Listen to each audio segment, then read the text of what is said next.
In a kingdom long ago, there lived a king who possessed a magnificent garden. In this garden stood an apple tree that bore not ordinary fruit, but gleaming golden apples. Yet, every single night, one apple would mysteriously vanish. The king, deeply troubled, ordered his gardener to stand watch. But as midnight struck, a deep slumber would overcome the gardener, and in the morning, another golden apple would be gone. This mystery fell to the king's eldest son to solve. He armed himself and stood guard. But just like the gardener, he too fell into an inescapable sleep as the clock struck 12. The next night, the second son tried his luck, but he met the same fate. Finally, it was the youngest son's turn. He was determined not to fail. To fight off the encroaching drowsiness, he pricked himself with a thorn from a rosebush. The sharp sting kept him wide awake. And so, as the world fell silent at midnight, he saw it. A bird, with feathers of pure, radiant gold, swooped down from the sky. Its glow was so bright it illuminated the entire garden. As the golden bird plucked an apple with its beak, the prince quickly fired an arrow. The arrow didn't capture the bird, but it struck a single golden feather, which fell to the ground as the bird flew away. The next morning, the prince presented the feather to his father. The king, astounded by its beauty and value, declared that one feather was not enough. He had to have the entire bird. He commanded his eldest son to set out on a quest to capture the golden bird. The prince, confident in his abilities, rode off. He soon came to a forest where he met a talking fox sitting by the path. The fox offered him wise advice. "When you reach the next village," it said, "you will find two inns. One is bright and merry, full of laughter. The other looks poor and dreary. Do not enter the cheerful one, but rest in the humble inn." But the eldest son scoffed. "What can a silly fox know?" he thought. He rode straight to the lively inn, where he indulged in feasting and revelry, completely forgetting about the golden bird, his father, and his quest. He stayed there, lost in pleasure, and was never seen in the kingdom again. When his eldest son didn't return, the king sent his second son. He too encountered the talking fox, who gave him the very same advice. But just like his brother, the second prince was arrogant. He ignored the fox's warning, entered the grand inn, and was consumed by its easy comforts, abandoning his mission. Finally, with a heavy heart, the king allowed his youngest son to go. The young prince, known for his kind and humble heart, also met the fox. When the fox offered its advice, the prince listened attentively and thanked it. "I will follow your counsel," he said gratefully. He rode to the village, and, true to his word, passed the boisterous inn, and stayed at the quiet, modest one, resting peacefully for the night. The next morning, the fox was waiting for him. Pleased with the prince's obedience, the fox offered to guide him further. "I will carry you on my tail," it said. "We have a long journey ahead." The prince climbed onto the fox's bushy tail, and they sped off, faster than the wind. They soon arrived at a castle. The fox instructed, "Go inside at midnight when everyone is asleep. You will find the golden bird in a wooden cage. Nearby is a beautiful golden cage. Whatever you do, do not transfer the bird into the golden cage. Take it in the plain wooden one." The prince crept into the silent castle. He found the golden bird, just as the fox had described. But as he looked at the magnificent bird in its shabby wooden cage, and the glittering golden one beside it, temptation stirred in his heart. It would be a shame, he thought, to keep such a splendid creature in this plain cage. He reached out and began to move the bird. The moment the bird touched the golden cage, it let out a piercing shriek that woke the entire castle. Guards seized the prince and brought him before the king.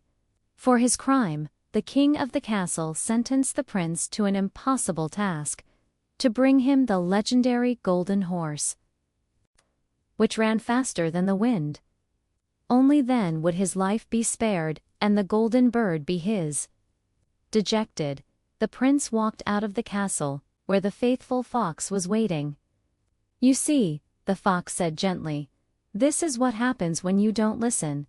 But I will help you once more." The fox led him to another castle, where the golden horse was kept. It gave him new instructions. "You will find the horse in its stable. It will be wearing a plain leather saddle. Nearby, you will see a magnificent golden saddle. Do not, under any circumstances, try to switch the saddles. Lead the horse out with its leather one." The prince entered the stable and found the breathtaking golden horse. It was even more majestic than he had imagined. Once again, temptation clouded his judgment. He looked at the dull leather saddle, and then at the ornate golden one, sparkling with jewels. "Such a glorious steed deserves a worthy saddle," he mused. But as he tried to put the golden saddle on the horse, it neighed so loudly that the stable guards rushed in and captured him.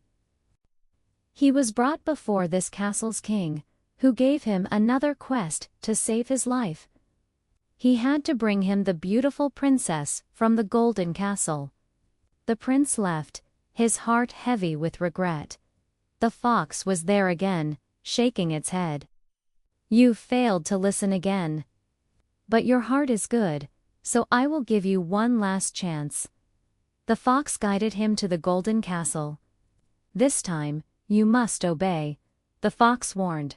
"Go to the castle at midnight. You will find the princess asleep.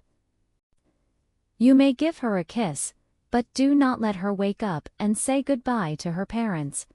Lead her away immediately." Finally, having learned his lesson, the prince followed the instructions perfectly.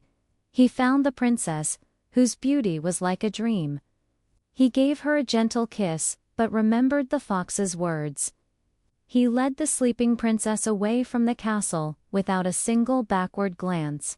The fox was delighted. "You have succeeded," it exclaimed. Now, their journey back began. The fox told the prince how to acquire everything he had been tasked with. First, take the princess to the king who wants her. When he comes out to greet her, leap onto the golden horse and ride away before he can react. The plan worked flawlessly. The prince now had both the princess and the golden horse. Next, they went to the castle where the golden bird was held. The fox advised, "Ride in with the golden horse. They will be so overjoyed they will give you the golden bird. When you have it, don't linger. Ride away swiftly."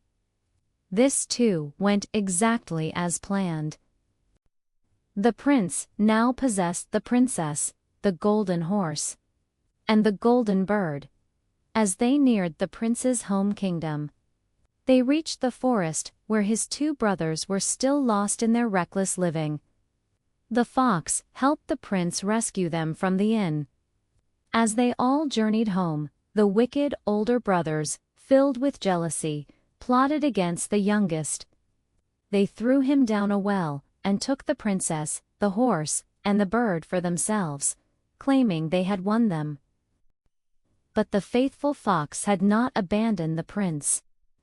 It leaped into the well and pulled him out, safe and sound. Back at the palace, the king was overjoyed to see what he thought were his eldest son's prizes. But the golden bird would not sing, the golden horse would not eat, and the princess would not stop weeping. Just then, the youngest prince walked into the court, alive and well. The moment he appeared, the golden bird began to sing a beautiful melody. The golden horse began to eat. and the princess's face lit up with a joyful smile. The treachery of the older brothers was exposed, and they were banished from the kingdom. The young prince, having proven his worth through his trials, married the beautiful princess and became the heir to the kingdom. His quest, filled with setbacks and second chances, taught him that true success comes not from pride or ambition, but from humility, obedience, and listening to the wisdom of those who wish to guide us. And so, he and his princess lived happily, their lives a testament to the power of a kind and listening heart. Good night from Sleepy Tail.